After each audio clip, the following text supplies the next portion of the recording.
সে সামনে এগোচ্ছেন কেন? দেখুন, আমি কিন্তু চিৎকার করব।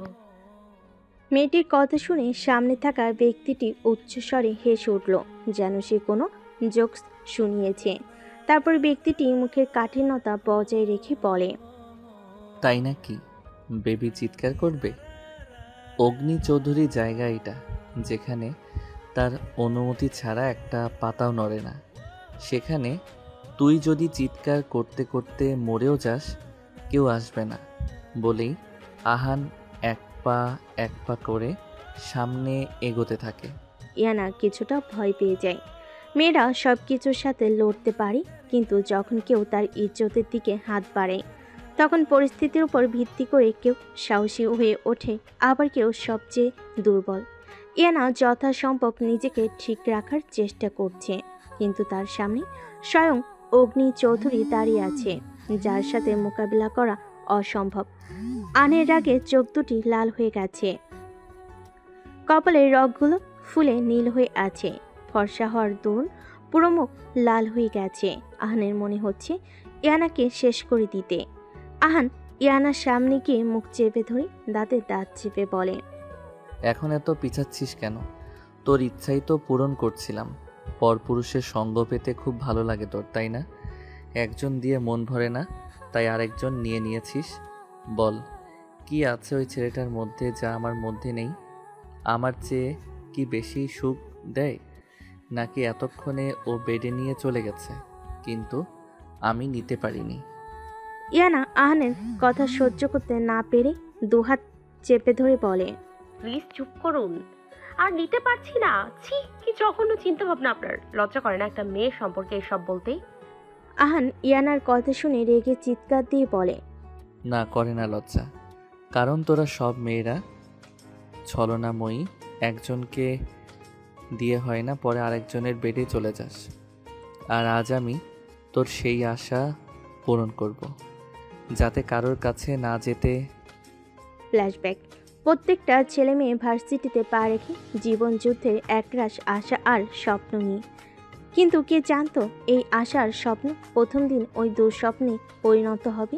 কিছুক্ষণ আগে 19-এ সদ্য পা রাখা কিশোরী ইয়ানা প্রফুল্ল মনে ভার্সিটিতে বন্ধু বান্ধবদেরকে নিয়ে ক্লাসরুমে প্রবেশ করে। তারা মোট 6 জন ফ্রেন্ড: ইমথিয়া জাহান আয়াত, হুজাইফা ইসলাম আরোরা, সাজিয়া হোসেন সুমাইয়া, ইয়ানা বিনতে আসাদ, রোহান শেখ আর আকাশ চৌধুরী। আর হ্যাঁ, ইয়ানা বিনতে আসাদ বাবা মায়ের বড় মেয়ে। একটা ছোট বোন আছে, ওর নাম রোয়ানা বিনতে আসাদ। রোয়ানা ইয়ানা থেকে 3 বছরের ছোট। বাবার নাম আসাদ হোসেন, মায়ের নাম সেলিনা হোসেন। বাবা একজন ব্যবসায়ী। ইয়ানা মধ্যবিত্ত ঘরের সন্তান।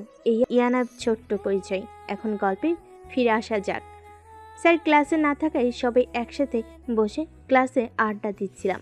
এমন সময় একটা মেয়ে এসে ইয়ানাকে বলল, জানা, আমার একটা কাজ করে দিবে? কি কাজ করতে পারি তোমার জন্য? আসলে কাজটা একটু জরুরি, কাউকে বিশ্বাস করতে পারছি না। আমার সাথে একটু বাইরে চলো। এসব শুনে আয়াত বলে, ঠিক আছে চলো, আমিও যাচ্ছি। তখন মেয়েটি বলে, না আয়াত, শুধু ইয়ানা গেলেই হবে। তখন ইয়ানা কিছু একটা ভেবে বলে, ঠিক আছে চলো। কিছুক্ষণ পর মেয়েটি ইয়ানাকে নিয়ে একটি ক্লাসরুমে প্রবেশ করে। ইয়ানা চারিদিকে তাকিয়ে দেখে পুরো রুম ফাঁকা। সে মেয়েটিকে কিছু বলতে গেলে দেখে মেয়েটি নেই। আজব তো, বলো কি কাজ আছে? এখন মেয়েটি গেল কই? সে এইসব ভাবতে ভাবতেই ক্লাসরুম থেকে বের হতে যাবে, তখনই একটা ছেলের পরিচিত কণ্ঠ শুনতে পায়। হেই সুইট হার্ট, এত কষ্ট করে ডেকে আনলাম, কথা না বলেই চলে যাচ্ছ? ইয়ানা ছেলেটাকে দেখে ঘাবড়ে গিয়ে বলে, হ্যাঁ জান, ওই মেয়েটাকে আমি পাঠিয়েছি তোমাকে আনার জন্য। আমি বললে তো তুমি আসতে না। বলে রায়হান একটা বাঁকা হাসি দেয়। ইয়ানা রায়হানের কথা শুনে চমকে যায়। সে মনে মনে ভাবে, এটা তো সেই ছেলেটা যে কিনা হাজারো মেয়ের সাথে ফ্ল্যাট করে, এমনকি কত মেয়ের জীবন নষ্ট করেছে। এসব ভাবনার মাঝেই ছেলেটির কণ্ঠ আবারও ভেসে আছে। কি হলো সুইট হার্ট, কি এত ভাবছো? আমাকেও একটু দেখো। এই ছেলে, তোমার সাহস কি করে হয় আমাকে এইখানে ডেকে আনার? রায়হান একটা জঘন্য হাসি দিয়ে বলে, শুধুই তো ডেকে এনেছি, আরও তো কিছু করিনি। কতবার ভালোবাসার কথা বললাম, অথচ রিজেক্ট করে দিলে। কত মেয়ে আমাকে এক রাতের জন্য পেতে চায়, কত মেয়ের সাথে রুম ডেট করেছি তার হিসাব নেই, কিন্তু তোমাকে ছুঁইনি পর্যন্ত। কতক্ষণ নিজের ভদ্রতা ধরে রাখতে পারবো জানি না বেবি। তাই বলছি আমার ভালোবাসা স্বীকার করো জান, হালালভাবে তোমায় পেতে চাই। ইয়ানা রায়হানের এসব কুরুচিপূর্ণ কথা শুনে এবার ভীষণ রেগে যায়, কারণ সে ছেলেটির স্বভাব সম্পর্কে অবগত, আবার ছেলেটির যুক্তিহীন কথাবার্তা।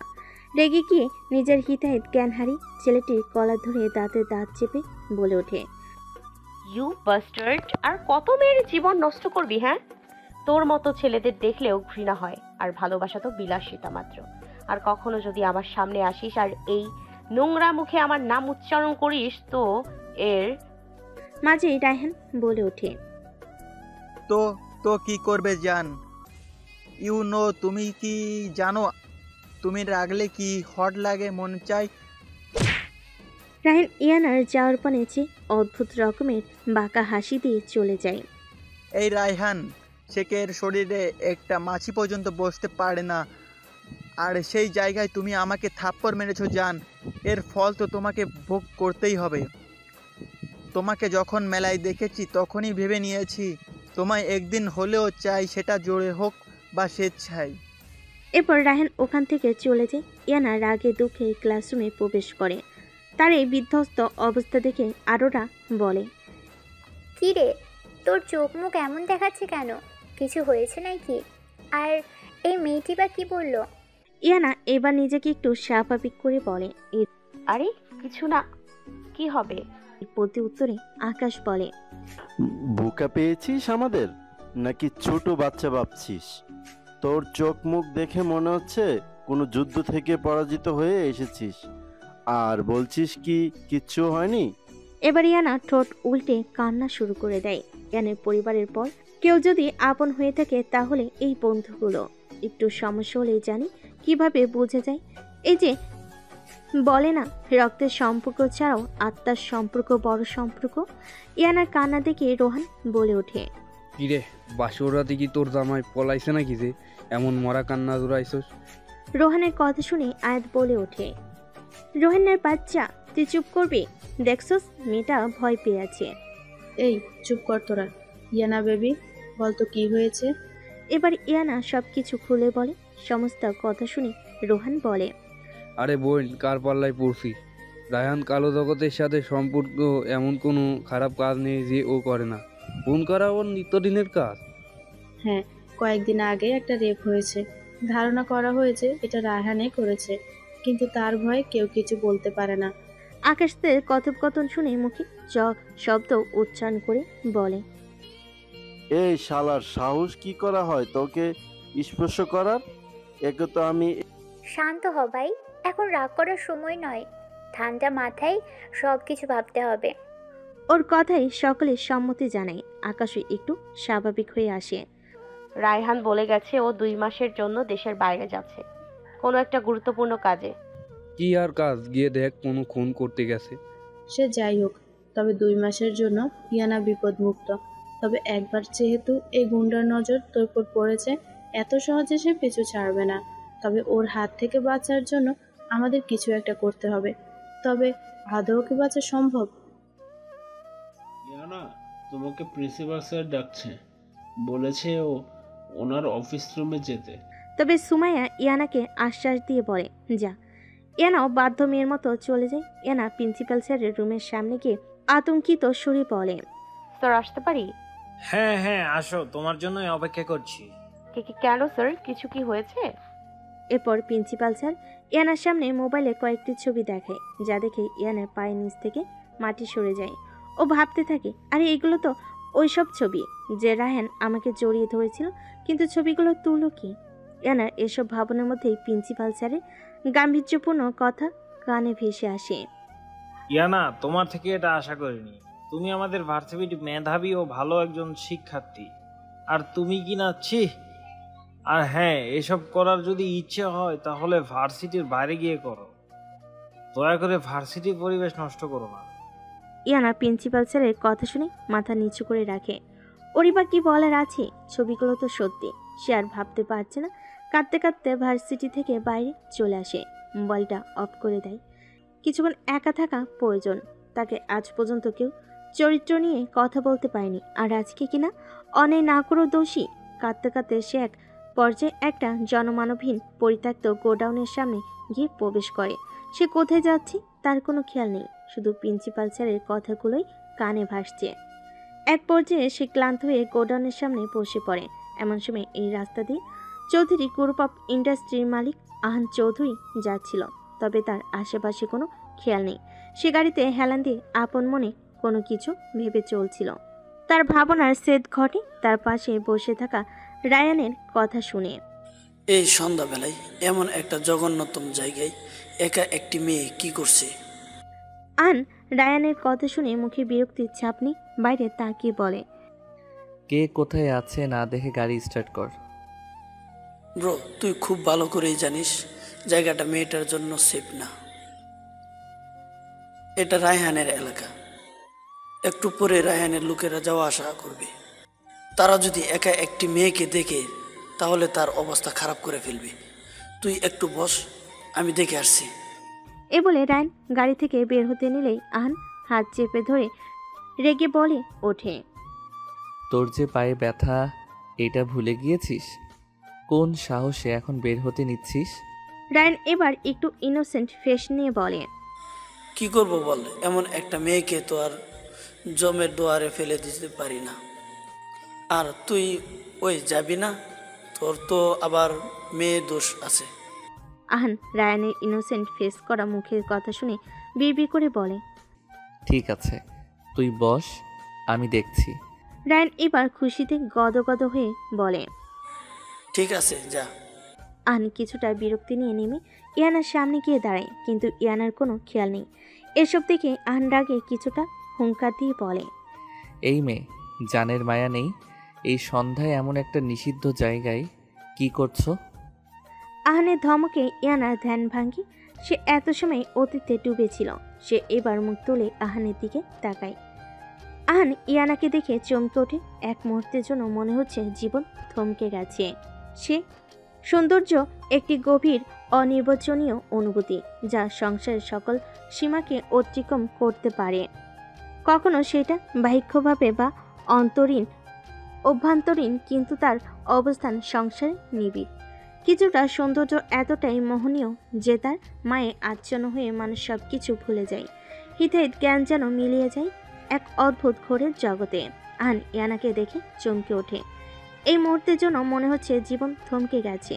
সে এক দৃষ্টিতে ইয়ানার দিকে তাকিয়ে আছে, আর ইয়ানা ভীত মেয়ের মতো হাঁসফাঁস করছে। তার এত সময় ধরে কান্নার জন্য খেয়ালই ছিল না সে কোথায় আছে। এখন নিজের অবস্থান অনুভব করতে পেরে হালকা ভয় পেয়ে যায়। আশেপাশের লোকেদের থেকে শুনেছি এই জায়গাটা ভালো না। ইয়ানা দেখে প্রায় শেষ বিকালের কাছাকাছি। ভার্সিটি ছুটি হয় 2টায়। এখন প্রায় 5টা বাজে। এখন বাড়িতে গিয়ে নিশ্চিত বকা খাবে। ইয়ানা তাড়াতাড়ি করে আনকে ধন্যবাদ জানিয়ে সেখান থেকে প্রস্থান করে। আন এখনও ইয়ানার দিকে একধানে তাকিয়ে আছে।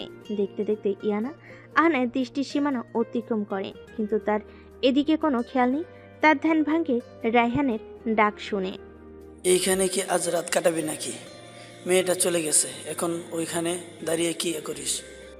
আহান মনে মনে ভাবে, তুই এখনো একটা মেয়ের ধ্যানে পড়ে আছিস? ছি, আহানের ভাবনায় কোনো মেয়ে নেই। নিজে নিজেকে ধিক্কার জানিয়ে রায়ানের কাছে চলে যায়। রায়ান বাধ্য ছেলের মতো গাড়ি স্টার্ট দেয়, আর এদিকে ইয়ানা বাড়িতে এসে ভয়ে ভয়ে কলিং বেল চাপ দেয়। রুয়ানা এসে দরজা খুলে দেয়। একটু কপাল কুঁচকানো ভাব করে বলে, কোথায় ছিলে এতক্ষণ? তোমার ভার্সিটি তো অনেক আগে ছুটি হয়ে যায়, তাহলে এত দেরি হয়েছে কেন? আপাতত রুয়ানার নন স্টপ মার্কা বক বক কথাবার্তা কানে যাচ্ছে না। সে এদিক ওদিক তাকিয়ে বলে, আম্মু কোথায়? আম্মু আলিয়াদের বাড়ি গেছেন, কাকিমণি অসুস্থ। ইয়ানাবার বুকে হাত দিয়ে বলে, যাক বাবা, বাঁচলাম। সামনে থেকে সর, ফ্রেশ হব। এই বলে ইয়ানা রুমে চলে যায়। যাক বাবা, ছোট বোন হয়ে একটা দায়িত্ব দেখালাম। খোঁজ খবর নিলাম, একবার ধন্যবাদ দিয়ে গেল না। থাক, কোনো ব্যাপার না। রুয়ানা নিজেকে নিজেই সান্ত্বনা দিয়ে ওর রুমে চলে যায়।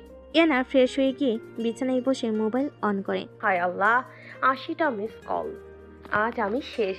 এক কাজ করি, আলাদা আলাদা গালি শোনার চেয়ে একবারে গ্রুপ ফোন দিয়ে গালি শুনি।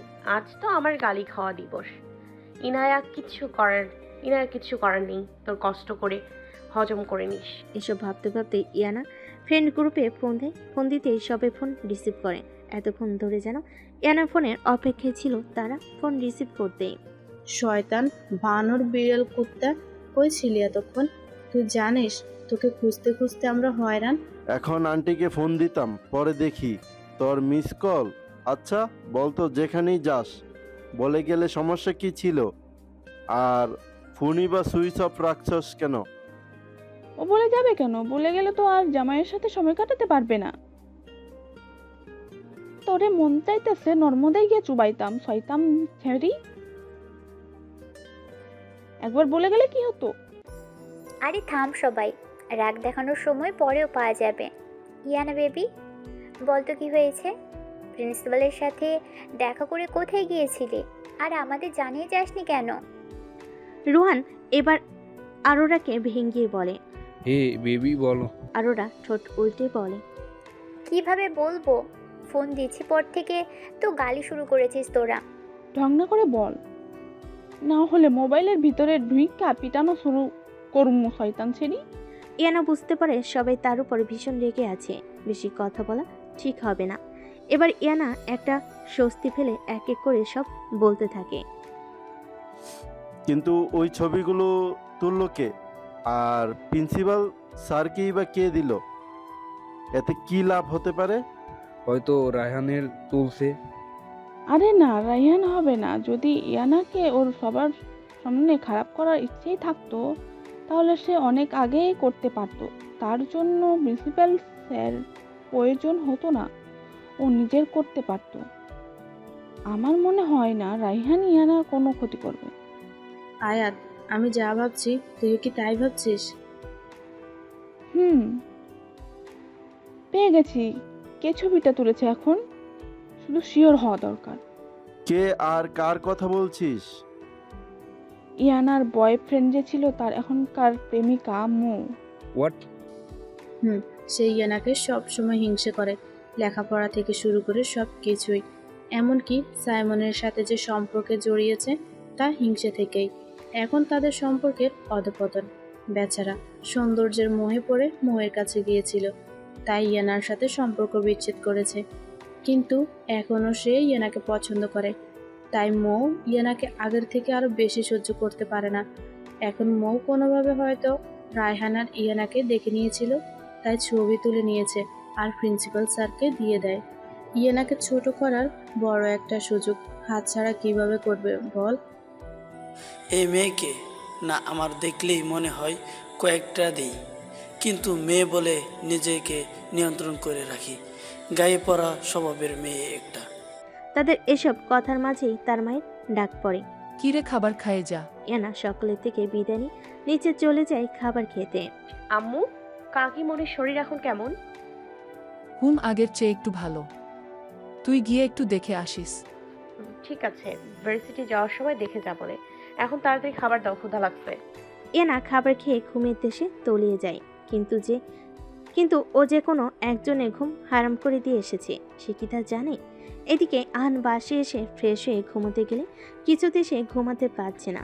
বারবার শুধু ইয়ানার ভীত কান্নার মিশ্রিত মুখখানা ভেসে উঠছে। কাজল কালো এই ডাগর চোখ কি আছে? এই চোখে কেন বারবার ওই মেয়ের ভীত চেহারা ভাসছে? আহান এইবার অস্ফুট ভাষায় বলে ওঠে, আমার হৃদয় হরিণী। হঠাৎ করেই ভাবনার জগৎ থেকে বেরিয়ে এসে নিজের দুহাতে চুল আঁকড়ে ধরে। নো, অগ্নি চৌধুরীর ভাবনায় কোনো মেয়ে আসতে পারে না। এই নারী কেন বারবার চোখের সামনে আসছে? এসব ভাবতে ভাবতে সে এক প্রকার ঘুমের দেশে তলিয়ে যায়। রাতের প্রহর শেষ, সকালে সূর্য মামা উকি দেয়, কিন্তু এখনো ইয়ানা গভীর ঘুমে আচ্ছন্ন। এই শান্তি ঘুম ভাঙ্গে তার মায়ের রাগান্বিত হুঙ্কারে। ইনো, আর 1 মিনিট ও যদি দেরি করিস ঘুম থেকে উঠতে একটা মায়ের ও কিন্তু নিচে পড়বে না। শুনু কখন থেকে ফোন দিচ্ছে ভার্সিটি যেতে, আর নবাবজাদির কোনো খেয়াল ওই নেই। মায়ের কথা শুনে ইয়ানা ধরফরিয়ে ঘুম থেকে উঠে দেখে আর মাত্র 20 মিনিট আছে ভার্সিটি শুরু হওয়ার। কয়েকদিন পর নবীনবরণ ভার্সিটিতে কোনো একটা সমস্যার কারণে নবীনবরণ পিছিয়ে দেওয়া হয়েছে। সে তাড়াতাড়ি করে রেডি হয়ে ভার্সিটির উদ্দেশ্যে রওনা দেয়। নিশ্চিত আজ সুমুর হাতের মায়ের আছে। এ আর নতুন না, মা আর সুমুর রাগের শিকার প্রতিদিনই হতে হয়। গ্রীষ্মের উত্তপ্ত রোদে রাস্তার পাশে দাঁড়িয়ে আছে সুমাইয়া। গরমে ঘেমে একাকার অবস্থা, ফর্সা মুখখানায় রক্তিমাভা ধারণ করেছে। বারবার ঘড়ির দিকে তাকাচ্ছে, কিন্তু ইয়ানা এখনো আসার নাম গন্ধ নেই। কিছুক্ষণ পর দেখতে পাই ইয়ানা দৌড়ে তার দিকে আসছে। সুমাইয়া নিজের মুখের কাঠিন্যতা বজায় রেখে বলল, আমি এই রোদের মধ্যে 30 মিনিট ধরে দাঁড়িয়ে আছি, আর এখন তোর আসার সময় হলো? আচ্ছা সরি, আর দেরি হবে না, তাড়াতাড়ি চল, ক্লাসে যেতে হবে, ক্লাস শুরু হয়ে যাবে। এটা তো প্রতিদিনের কথা, এ আর নতুন না। এরপর থেকে যদি আসতে দেরি করিস তাহলে তোকে রেখে চলে যাব। আমার কিউট বেবি, রাগ করিস না, এরপর থেকে তাড়াতাড়ি আসার চেষ্টা করব। তোরা জানিস তো, ঘুমিয়ে গেলে কোনো রাজ্যের খবর থাকে না। হয়েছে, আর তেল মারতে হবে না, তাড়াতাড়ি চল, ক্লাসের দেরি হয়ে যাচ্ছে। চল। তার দুজন ক্লাসে চলে যায়। ক্লাসের ফাঁকে ফাঁকে শুরু হয় তাদের নন স্টপ মার্কা বকবকানি। তবে মোকে কথা শোনাতে তারা ভোলেনি। ভার্সিটির শেষে যে যার মতো বাড়িতে চলে যায়। সুমাইয়া আর ইয়ানা বাড়ি যেহেতু একসাথে, তারা সবসময় একসাথে যাওয়া আসা করে। ইয়ানা ভার্সিটি থেকে বের হতে নিবে, এমন সময় বেখালিভাবে কারোর সাথে ধাক্কা খেয়ে ছিটকে পড়ে। পায়ে হালকা কিছু ব্যথা পায়। সে পায়ে হাত দিয়ে কান্না করতে করতে বলে, কোন উগান্ডা থেকে পালিয়ে আসা খাম্বারে আমাকে ধাক্কা মারছোস? আমার পাটা মনে হয় গেল। কত শখ ছিল জামাইয়ের সাথে রাতের বেলা হাইটা চন্দ্রবিলাস কর্মু, আর এই খাম্বা এসে আমার পাটা ভেঙে দিল। সে কান্না করতে করতে সুমাইয়ের দিকে তাকায়। দেখে সে সামনের দিকে হাঁ করে তাকিয়ে আছে। সুমাইয়ের দিকটি অনুসরণ করে ইয়ানাও সামনের দিকে তাকিয়ে দেখতে পায়। ইয়ানা কান্না করতে করতে সুমাইয়ের দিকে তাকিয়ে দেখে সে সামনের দিকে হাঁ করে তাকিয়ে আছে। সুমাইয়ের দৃষ্টি অনুসরণ করে ইয়ানাও সামনের দিকে তাকিয়ে দেখতে পায় খুব সুদর্শন একটি ছেলে তার দিকে প্যান্টের পকেটে হাত দিয়ে কপাল কুঁচকে তাকিয়ে আছে। ছেলেটি দেখতে খুবই হ্যান্ডসাম। হ্যান্ডসাম বলে ভুল হবে, এক পলক যে কারোর মন কেড়ে নেওয়ার মতো চেহারা। দেখতে আনুমানিক 6 ফুট 2 হবে। গায়ের রং ফর্সা, তবে ধপধপে ফর্সা নয়। মাথায় জেল দিয়ে সেট করা সিল্কি চুল, গায়ে ব্ল্যাক কালারের ব্লেজার। ইয়ানা এসব পরখ করতে করতে মনে পড়ে এই ছেলের চোখগুলো খুব পরিচিত, কোথাও যেন দেখেছি, কিন্তু মনে করতে পারছে না। ইয়ানা ভাবনার প্রহর ঘটে কারো ডাক শুনে। আসলে আহান ভার্সিটিতে কোনো একটা কাজে এসেছিল রায়ানের সাথে। তারা এই কলেজে অনেক প্রাক্তন স্টুডেন্ট, তার উপর একজন সফল ব্যবসায়ী। আহানের একটা জরুরি ফোন আসার কারণে কথা বলতে বলতে এদিকে আসছিল। তখনই ইয়ানার সাথে অপ্রত্যাশিত ঘটনাটি ঘটে। সবে সেই আগত ছেলেটির দিকে তাকায়। কিরে, কখন আসলি? আর এখানে দাঁড়িয়ে দাঁড়িয়ে কি করছিস? প্রিন্সিপাল স্যার তোকে ডাকছে তো। আর কিছু বলতে যাবে, সামনে তাকিয়ে দেখে একটা মেয়ে মাটিতে পড়ে আছে, আর একটা মেয়ে ভীত হয়ে দাঁড়িয়ে আছে। আবার হঠাৎ করে মনে পড়ল, আরে এটা তো সেই মেয়েটা যে কিনা সেদিন রায়হানের গোডাউনের সামনে বসেছিল। সে ইয়ানাকে কিছু বলতে যাবে, তারকে আহান তার হাত চেপে ধরে, চোখে কিছু একটা ইশারা করে, আর রায়ানও প্রশ্ন করা থেকে থেমে যায়। ইয়ানা এখন সবার দিকে তাকিয়ে সুমাইয়ের দিকে তাকায়, দেখে সে ভীত হয়ে তাকিয়ে আছে। সে সুমাইয়ের দিকে তাকিয়ে চিৎকার দিয়ে বলে ওঠে, শয়তান এলিয়েনের বউ, আমি যে এখানে পড়ে আছি সেই খেয়াল আছে তোর? আর এই উগান্ডার দিকে এভাবে হা করে তাকিয়ে আছিস কেন? এভাবে খাম্মার মতো দাঁড়িয়ে না থেকে ধর আমাকে। ইয়ানা চিৎকার শুনে সুমাইয়ের ধ্যান ভাঙে। ও বেবি, খুব ব্যথা পেয়েছিস? এই বলে সে ইয়ানার দিকে হাত বাড়িয়ে দেয়। ইয়ানা উঠতে উঠতে বলে, না ব্যথা পাবো কেন, খুব আরাম পেয়েছি, এখন এই আরামের ঠেলায় নাচতে ইচ্ছে করছে। এরপর সে আহানের দিকে তাকায়, দেখে সে এখন ওর দিকে কপাল কুঁচকে তাকিয়ে আছে, মনে হচ্ছে কোনো কিছু পরখ করছে।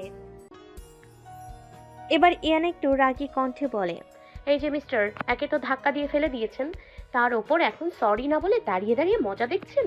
রায়ান ইয়ানার কথা শুনে ভয়ে ভয়ে আহানের দিকে তাকায়। আল্লাহ, আহান্নি রেগে যায়। মেয়েটাকে যদি কিছু করে বসে। কিন্তু রায়ান আহানের এর দিকে তাকিয়ে চমকে যায়, কারণ আহানের দৃষ্টি ছিল শান্ত। রায়ান কিছুটা অবাক হয়, কারণ যে আহান চৌধুরীর সামনে কেউ আঙ্গুল তুলে কথা বলতে পারে না, সেখানে একটি হাঁটুর বয়সী মেয়ে তাকে রীতিমতো শাসাচ্ছে। ব্যাপারটা একটু অবাক হওয়ারই কথা। এবার রায়ান সকল নীরবতা ভেঙে বলে, ওকে মিস, আমি ওর হয়ে আপনাকে সরি বলছি।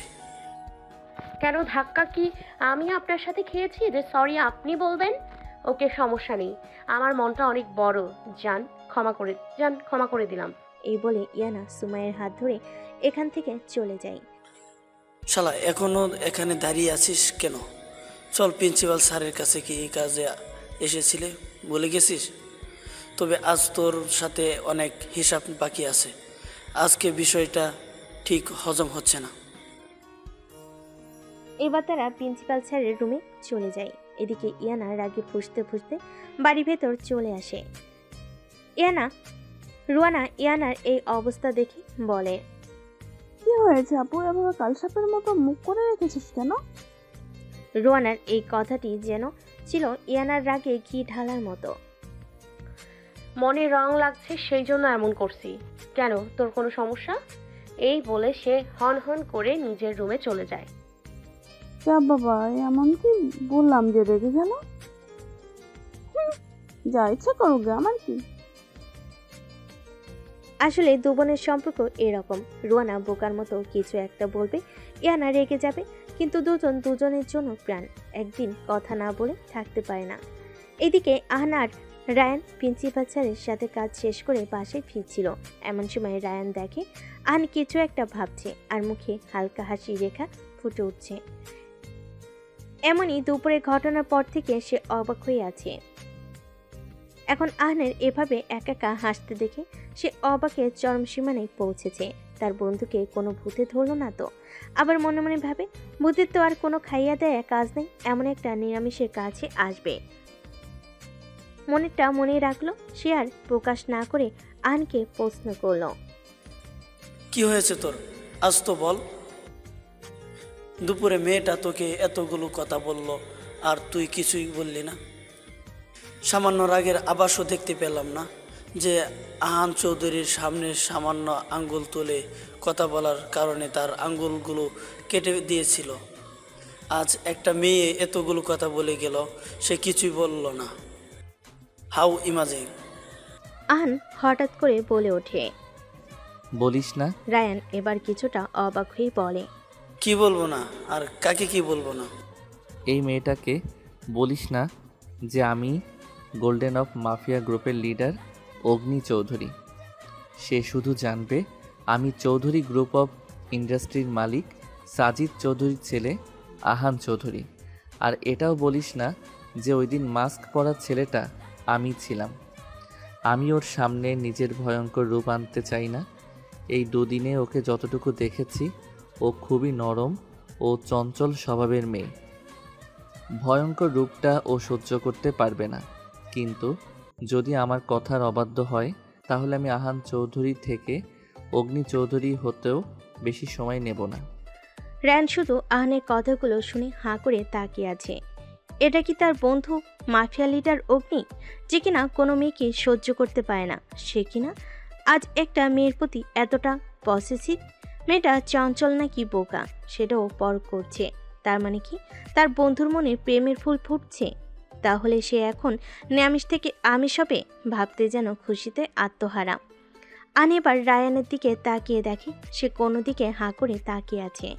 আহান রায়ানের মুখটা আলতো করে চেপে ধরে বলে, রিল্যাক্স ব্রো, এভাবে তাকানোর কিছু নেই। আমি জানি আমি যে হ্যান্ডসাম।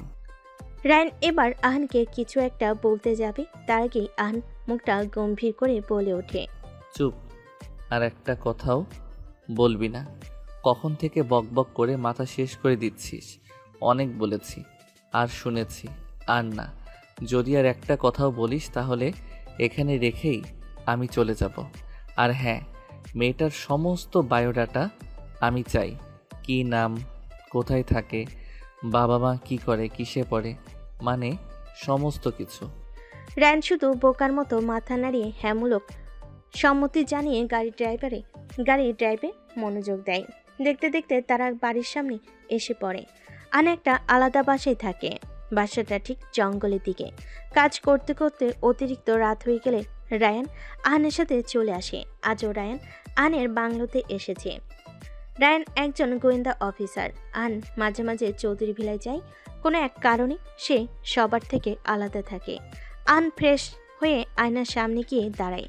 টাওয়াল দিয়ে চুল মুছতে মুছতে বলে, কি এমন আছে তোমার এই মায়াভরা মুখে যে একটা পাথর মনকেও তোমার দিকে আকৃষ্ট করে দিলে? খুবই বোকা নারী তুমি। আমার জালে ফেসে গেছো যে, আমার হৃদয় হরণ করে আমার অনুভবে মিশে গেলে। সত্যি কি তুমি বোকা? বোকা বললে ভুল হবে, কারণ তুমি আহান চৌধুরী আর অগ্নি চৌধুরী দুজনের মনেই জায়গা করে নিয়েছো। এবার দুজনের অত্যাচার সহ্য করার জন্য তৈরি তো মিস?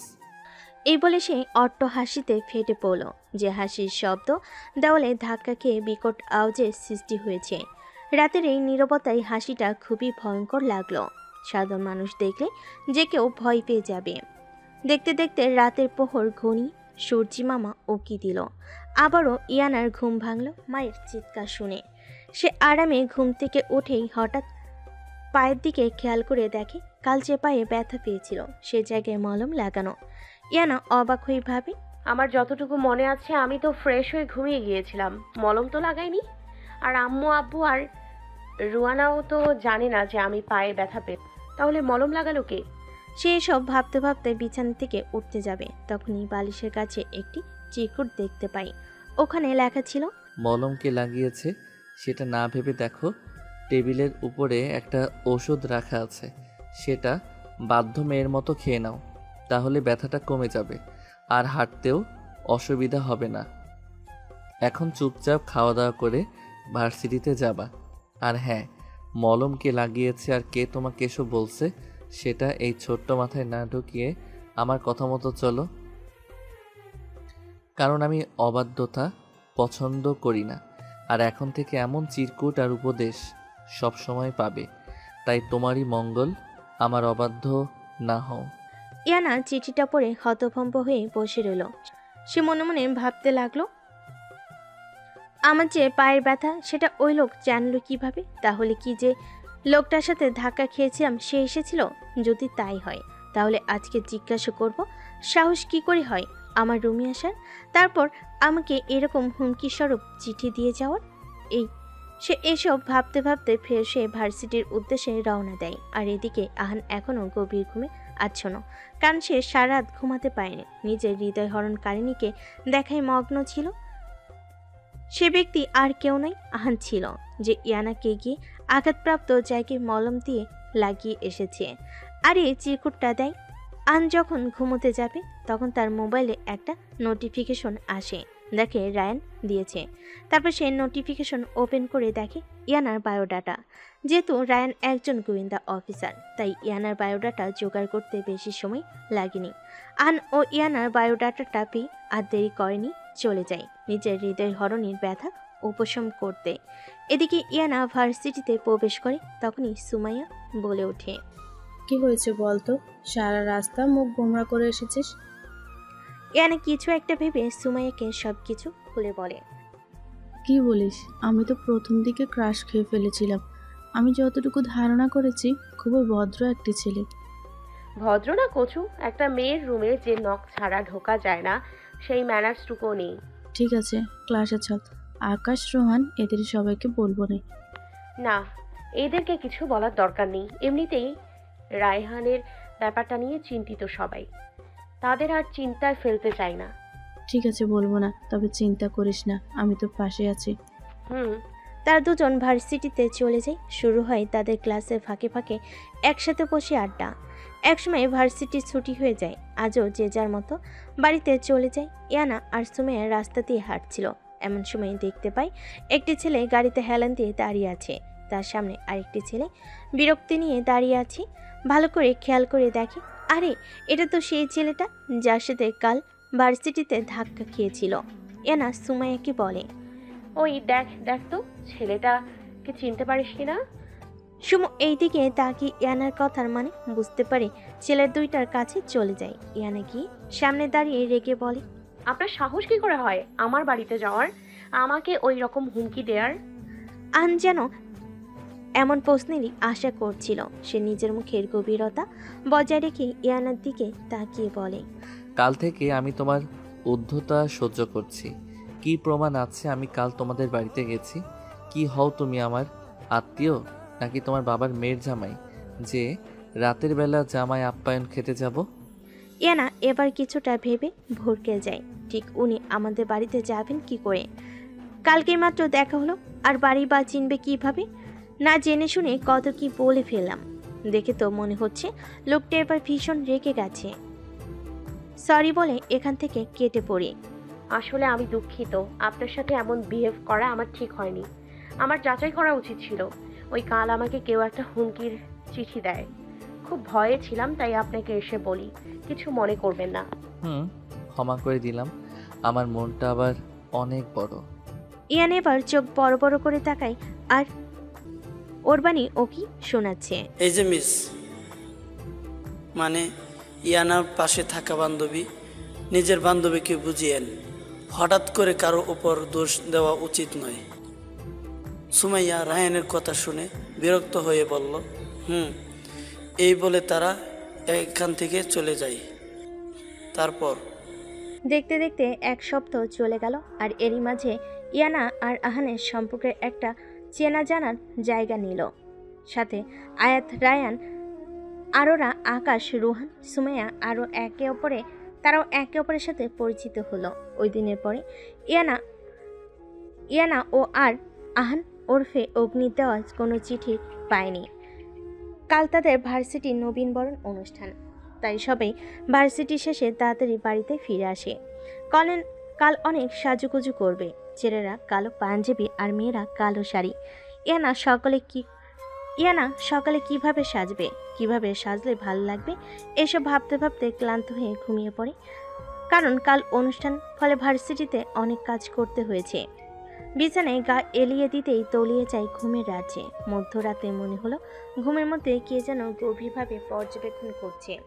ইয়ানা ঘুমের মধ্যে খুব ভালোভাবে অনুভব করতে পারছে, কিন্তু শরীর ক্লান্ত থাকায় চোখ মেলে তাকাতে পারছে না। ও ঘুমের মধ্যেই বুঝতে পারছে ওর পুরো মুখে কেউ গভীরভাবে স্পর্শ করছে। আবার হঠাৎ মনে হলো কেউ তাকে শক্তভাবে জড়িয়ে রেখেছে। ইয়ানা দম বন্ধ হয়ে যাচ্ছে, যেন নিঃশ্বাস নিতেও কষ্ট হচ্ছে। অনেক কষ্টেই ইয়ানা চোখ খুলে তাকালো। দ্রুত রুমের লাইট অন করলো, কিন্তু না, কোথাও কেউ নেই। তাহলে কি আমি ভুল বুঝলাম? কিন্তু আমার স্পষ্ট মনে আছে কেউ ছিল। হয়তো আমার মনের ভুল, কোনো স্বপ্ন দেখছিলাম। হঠাৎ জানালা দিয়ে তাকাতে সে দেখতে পেল বেলকনি দরজা খোলা, কিন্তু আমার যতটুকু মনে আছে আমি তো দরজা লাগিয়ে ঘুমিয়েছিলাম। তাহলে দরজা খুললো কে? তার মানে কেউ এসেছিল, কিন্তু কে? ইয়ানা তখন আবারও ঘুমোতে যাবে, ঠিক তখনই দেখতে পাই ওই দিনকার মতো আবারও আরেকটা চিঠি। সে ভয়ে ভয়ে চিঠিটা হাতে নিল। চিঠিটাই লেখা ছিল, আমার অনুভবের রানী, আমার হৃদয় হরিণী, আমার ইনু সোনা, খুব মনোযোগ দিয়ে একটি কথা শোনো। আমি জানি কাল তোমাদের ভার্সিটির নবীনবরণ। তুমি অনুষ্ঠান শাড়ি পরার প্ল্যান করছো, কিন্তু তুমি কোনো শাড়ি পরবে না, আর না করবে কোনো সাজগোজ। সবসময় ভার্সিটিতে যেভাবে যাও ঠিক সেইভাবেই যাবে, কারণ তোমার এই ঝলসে যাওয়ার রূপ একমাত্র আমিই দেখব, অন্য কেউ নয়। যা বলছি ঠিক তাই করবে, একদম আমার কথার অবাধ্য হবে না। আর হ্যাঁ, এইসব কথা কাউকে বলবে না। যদি বলো তাহলে তোমার ফ্যামিলি। শোনো মেয়ে, অবাধ্যতা একদম আমার পছন্দ নয়। আমি চাই না আমার ভয়ঙ্কর রূপ তোমার সামনে আনতে, তাই যা বলছি ঠিক তাই করবে। যদি আমার কথা অমান্য করো, আই সোয়ার আমি কি করব আমি নিজেও জানি না। ইয়ানা চিঠিটা ভালো করে উল্টিয়ে পাল্টিয়ে দেখছিল আর কিছু লেখা আছে কিনা, কিন্তু না, আর কোনো লেখা নেই। ইয়ানা এবার কিছুটা মুখ ভেঙচি দিয়ে বলে, কে রে তুই? তোর কথা শুনবো, বয়ে গেছে তোর কথা শুনতে। একই তো আমাকে প্রতিদিন এরকম চিঠি দিয়ে নাস্তা নাবুদ করছিস, তার উপর আবার আমাকে ঠান্ডা মাথায় হুমকি দেয়। একবার শুধু তোর পরিচয়টা জানি, যদি তোকে নাকের চুবানি না খাওয়াইছি তাহলে আমার নামও ইনায়া বিনতে আসাদ নয়। এই বলে সে আবারও ঘুমের রাজ্যে তলিয়ে যায়। সকালে কারোর ফোনে ইয়ানার ঘুম ভাঙে, দেখে তাদের বন্ধুদের অনেকগুলো ফোন। সে তাড়াতাড়ি করে একটা শাড়ি পরে সুন্দর করে সাজগোজ করে নেয়। আচ্ছা, আমি যে সেজেছি, ছেলেটা যদি কিছু করে, আবার ভাবি কি আর করবি, হয়তো রাস্তায় কোনো বখাটে ছেলে যদি সামনে কিছু করতে আসে, আমি বুঝিয়ে দিব ইয়ানা কি জিনিস। এসব ভাবতে ভাবতে সে রোয়ানাকে ডাক দেয়। কিরে, রেডি হয়েছিস? আর কতক্ষণ লাগবে? রোয়ানা ওপার থেকে সিঁড়ি দিয়ে নামতে নামতে বলে, এই তো পড়ে গেছি। আসলে রোয়ানাও ইয়ানার সাথে নবীনবরণ অনুষ্ঠানে যাচ্ছে।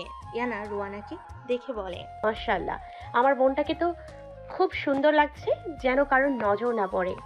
রোয়ানা এবার একটু লজ্জা নিয়ে বলে, কি যে বলো না আপু, তোমাকেও খুব সুন্দর লাগছে। তারা দুই বোন খুনসুটি করতে করতে মায়ের থেকে বিদায় নিয়ে ভার্সিটিতে চলে যায়। অনুষ্ঠান শুরু হয়ে যায়। বিশেষ অতিথির জন্য সবাই অপেক্ষা করে। আর ওরা ইয়ানা, আয়াত, সুমাইয়া আর তাদের সিনিয়র কিছু মেয়ে ফুলের তোড়া হাতে নিয়ে দাঁড়িয়ে আছে। ইয়ানা রেগে বলে ওঠে, কোন রাজ্যের কোন রাজা আসছে কে জানে, কখন থেকে দাঁড়িয়ে আছি, এখনো বেটার আসার নাম নেই। ওই সুমু আর কতক্ষণ দাঁড়াতে হবে? ঠিক তখনই কালো রঙের 3টা গাড়ি একসাথে থামে। সামনে 2টি গাড়ি থেকে কয়েকজন বডিগার্ড নামে। তারপর লাস্টের গাড়ি থেকে একজন সুদর্শন যুবক, হাতে black watch, black shirt, black shoes, ডান হাতে ব্যাসলেট, চুলগুলো জেল দিয়ে সেট করা। বোন, ছেলেটার পিছন থেকে দেখেই তো ক্রাশ খেয়েছি। আল্লাহ, চেহারাটা না জানি কি সুন্দর। এসব কুখাদ্য খাওয়ার বন্ধ কর, একটু হ্যান্ডসাম ছেলে দেখলেই খাওয়া শুরু করিস। ঠিক তখনই আহান সামনে ফিরে তাকায়। ইয়ানার দেখে মনে হলো, আরে ওই ছেলেটাকে তো সে চেনে। এ তো সেই ছেলেটা যেদিন রায়হানের সাথে বিশ্রী ঘটনা ঘটেছিল, সেদিন ওই গোডাউনে ছেলেটার সাথে দেখা হয়েছিল। কিন্তু এই ছেলেটা সবসময় মাস্ক পরা থাকে কেন? ইয়ানা ভাবনার মাঝে শুনতে পায়, সুমু আরু বেবি, আমি যা দেখছি তোরাও কি তাই দেখছিস? ও মাই গড, আমার স্বপ্নের নায়ক অগ্নি চৌধুরী আমাদের ভার্সিটিতে। আমরা তাকে বরণ করব। ইস, আর ভাবতে পারছি না। কে উনি? তোরা কি তাদের আগে থেকে চিনিস নাকি? আর শামু, তোকে বলেছিলাম না ওই দিন একটা মাস্ক পরা ছেলে আমাকে সাহায্য করেছিল? এটাই সেই ছেলেটা। কি সত্যি ইনু? আর তুই ওনাকে চিনিস না? উনি তো আর বলতে পারলো না। তাদের কথোপকথনের মাঝে আহান তাদের সামনে এসে দাঁড়ায়। আহান এতক্ষণ ইয়ানাকে খেয়াল না করলো, এখন খেয়াল করে। তাড়াতাড়ি নিজের সানগ্লাসটা পরে নেয় এবং ইয়ানার দিকে তীক্ষ্ণ দৃষ্টি নিক্ষেপ করে। দেখে ইয়ানা কালো শাড়ি পরেছে, হাতে রেশমি কাছের চুড়ি, প্রত্যেকবারের মতো চোখে কারো কাজল, লম্বা চুলগুলো ছেড়ে দেওয়া। সে কোনো সময় হিজাব ছাড়া এত সহজে বের হয় না, কিন্তু আজ সবার জোড়াজোড়িতে চুল ছেড়ে দিয়েছে। তারা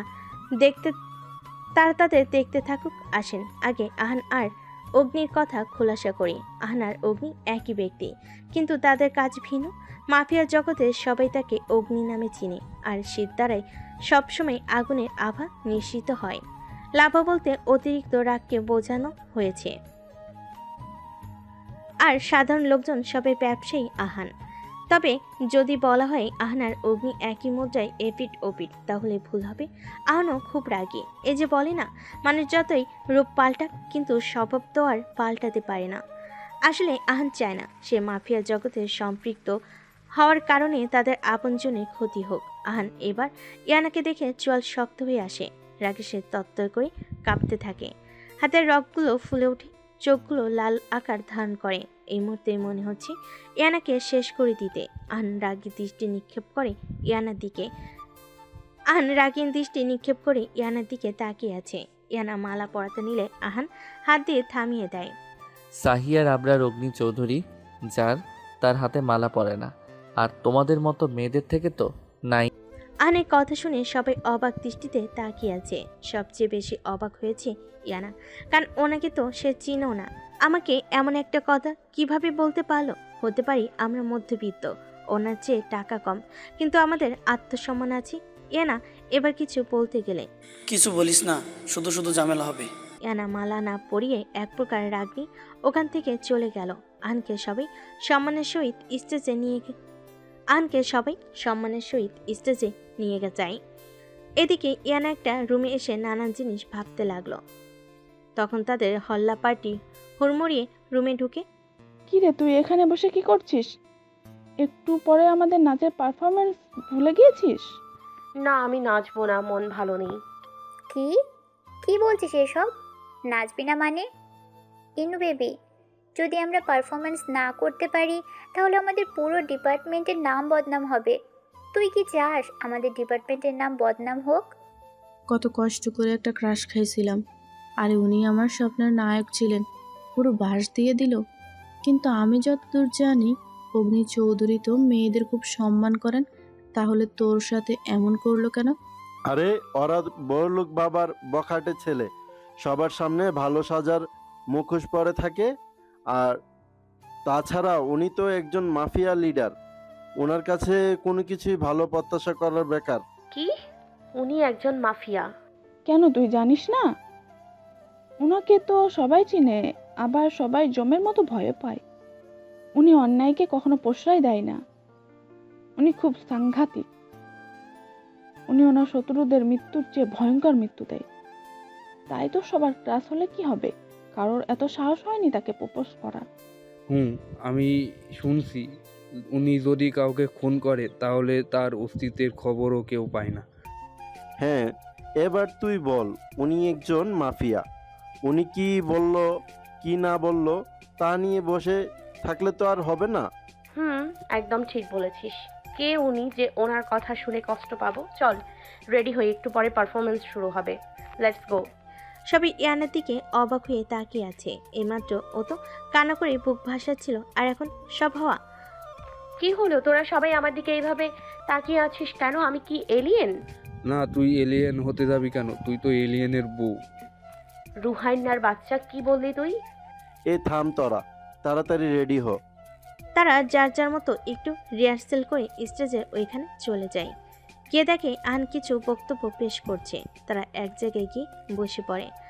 আপু, এই মাফিয়াটা তো সত্যি অনেক স্মার্ট। তার পাশে বসা ছেলেটাও অনেক সুন্দর। কোনটা রেখে কোনটা তো ক্রাশ খাই।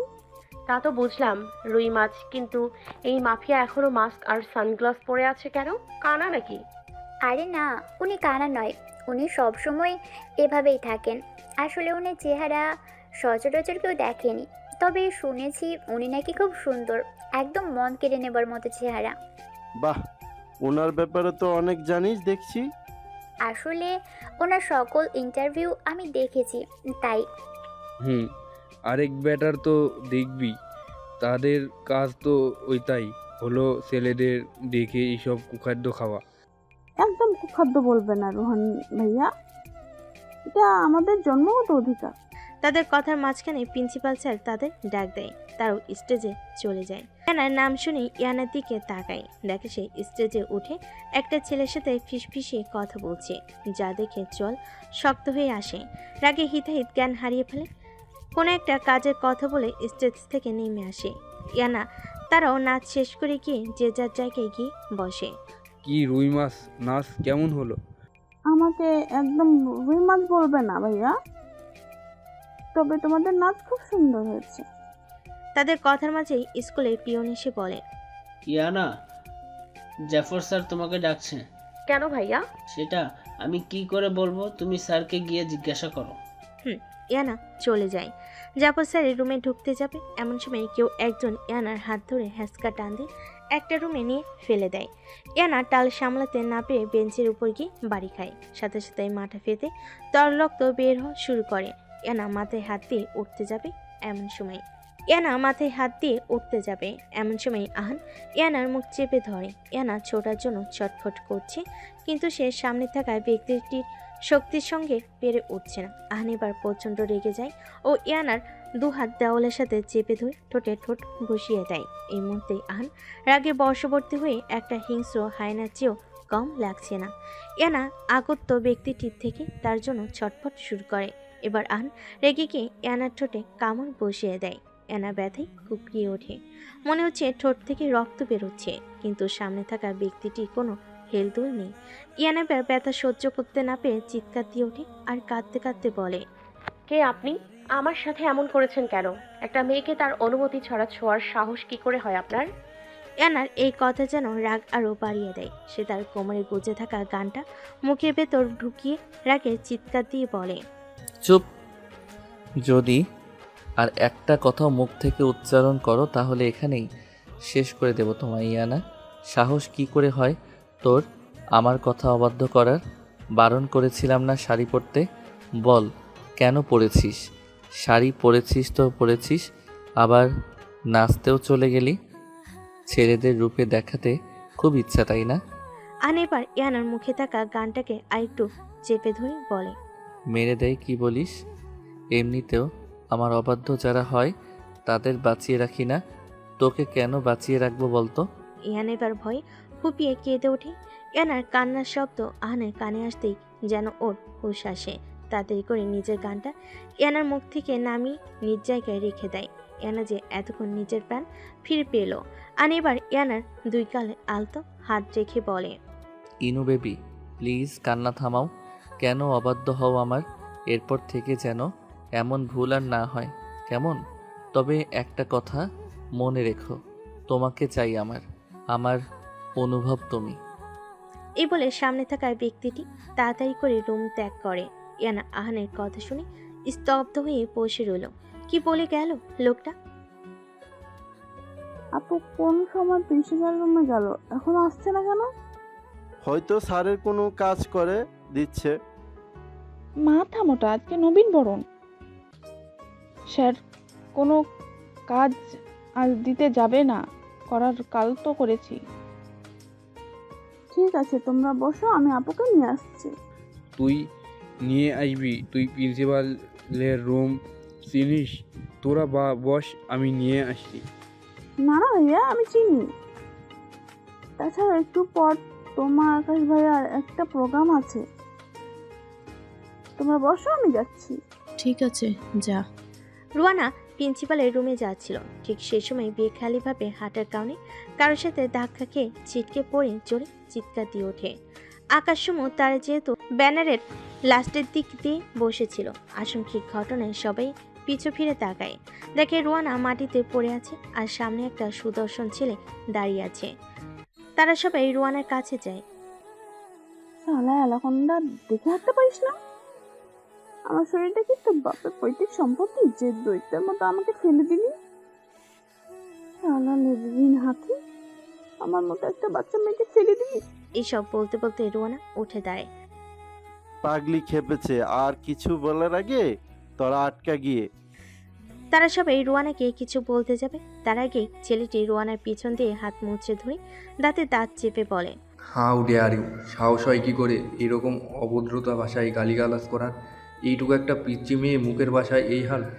ওই সময় তো মুখে অনেক কথা বের হয়েছে, এখন সাপের মতো মুসরামুসরি করছো কেন? শয়তান দানব, হাত ধরেছিস কেন?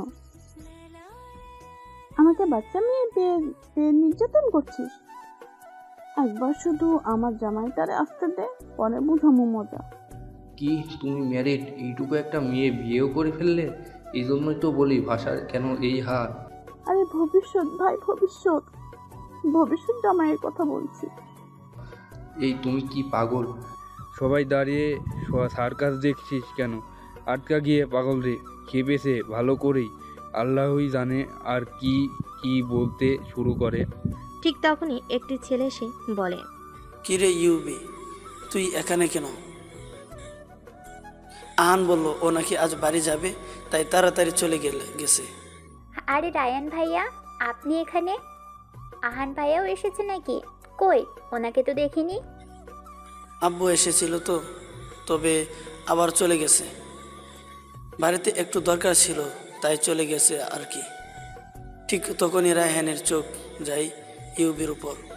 তারপর ঠাট্টা সুরে বলে, কিরে ভাই, দেশের মাটিতে পা রাখলেই দেশের মেয়েদের উপর লিপ্টে আছিস কেন? তখনই ইউভি রুয়ানা হাত ছেড়ে রায়ানের দিকে তাকিয়ে দাঁতে দাঁত চেপে বলে, পাবনা থেকে পালাতক পিসি পাগলের পাল্লায় পড়েছি, তাই তারে একটু দেখতেছিলাম পাগলাটা কেমন। এই আপনি আমাকে পাগল বললেন? প্লিজ বোন, আমরা চুপ কর। আচ্ছা রায়ান ভাইয়া, আপনি ওনাকে চিনেন? ওর নাম শেহজাদ ইউবি, আর আমার আর আহানের ফ্রেন্ড, আবার ভাইও বলতে পারো। আমরা সবাই একসাথে বিদেশে পড়তাম, কিন্তু ও কাল দেশে ব্যাক করছে। তুই কি তাদের চিনিস? ওরা ইয়ানার ফ্রেন্ড। আর এই পিসিটাও?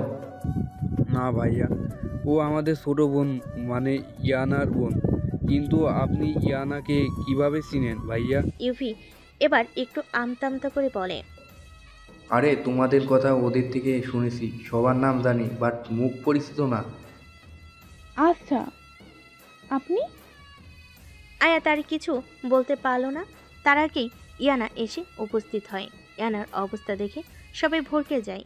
ইয়ানাকে রুয়ানার হাত ধরে বলে, রুই বাড়ি চল। সবাই ইয়ানার ব্যবহারে চমকে যায়। কি হয়েছে আপু, এমন করছিস কেন? আর ভয় পেয়েছিস কি জন্য? হ্যাঁ ইনু, কি হয়েছে? তোকে এমন লাগছে কেন? তুই তো প্রিন্সিপাল স্যারের রুমে গিয়েছিলি, স্যার কিছু বলেছে? আরে না না, স্যার কি বলবে? স্যার কিছু বলেনি, আসলে শরীরটা ভালো লাগছে না। তোরা আয়, আমি চলে যাই। এই বলে সে রুয়ানার হাত ধরে এখান থেকে প্রস্থান করে। কি হয়েছে বলো তো, এভাবে চলে গেছে কেন? মনে তো হয়েছে কোনো কিছু নিয়ে ভয় পেয়েছে। সেটাই তো ভাইয়া, বাড়িতে গিয়ে জিজ্ঞাসা করেই বলতে পারবো। তাহলে তোমরা থাকো, আমরা যাই, আবার দেখা হবে। এই বলে রায়হান তারা চলে যায়। আরোরা সুমাইকে খোঁচা মেরে বলে, খাবি? ওইটা তো তোদের স্পেশাল কুখাদ্য, না খেলে পেট ভরবে নাকি? তুই জানিস এইটা আমাদের মেয়েদের জন্মগত অধিকার। চুপ থাক।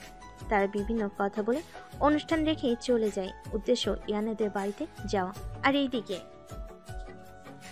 আর এইদিকে আহান চৌধুরী আজ ভিলায় যায়। আহান যাওয়া মাত্রই ওই আহানের একমাত্র বোন আইয়া গিয়ে জড়িয়ে ধরে বলে, দাদাভাই কেমন আছো? একবারও আমার কথা মনে পড়েনি? কতদিন পর এসেছো, কথা বলবো না আমি তোমার সাথে? যাও। এই বলে আহিয়া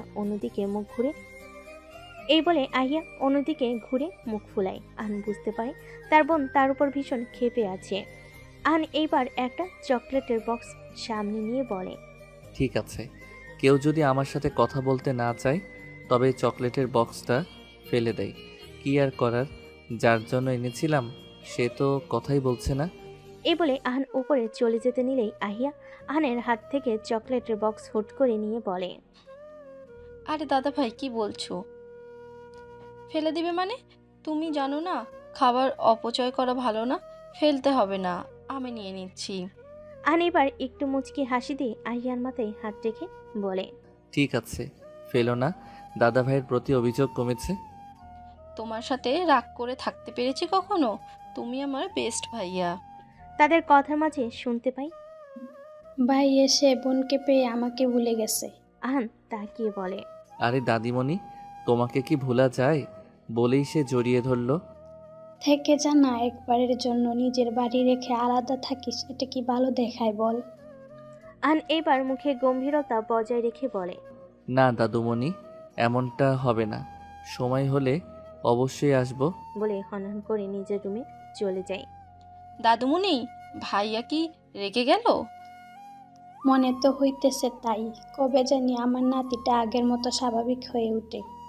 বলে উনি কান্না করে দেয়। দাদুমণি প্লিজ কান্না করো না, দেখবে একদিন ভাইয়া ঠিক আমাদের সাথে এসে থাকবে। কবে সেই দিন আসবে? বিগত 14 ধরে ও আমাদের সাথে থাকে না, খায় না। কবে আমরা দাদু ভাই আমাদের মাঝে ফিরে পাবে? আইয়া এবার দাদুমণির কান্না দেখে স্বাভাবিক হওয়ার জন্য বলে, আরে দাদুমণি চিন্তা করো না, আমার একটা ভাবি আসলেই ভাইয়া ঠিক হয়ে যাবে, দেখবা আমাদের সাথেই থাকবে। কি? এই কথা আর বলিস না, দাদু ভাই যদি শুনতে পারে তাহলে যাই বাড়িতে আসে মাঝে মাঝে, ওইটাই বন্ধ করে দিবে, তাই সাধারণ। তোর মনে নেই একবার বিয়ের কথা বলছিলি বলে বাড়ির সমস্ত জিনিস ভেঙে ফেলছিল, তাই এসব কথা মুখেও আনিস না হিয়া। আইহা মন খারাপ করে বলে। ওকে দাদি। হল্লা পার্টি সবাই ইয়ানাদের বাড়িতে যায়। গিয়ে দেখে রুয়ানা সোফায় বসে কান্না করছে।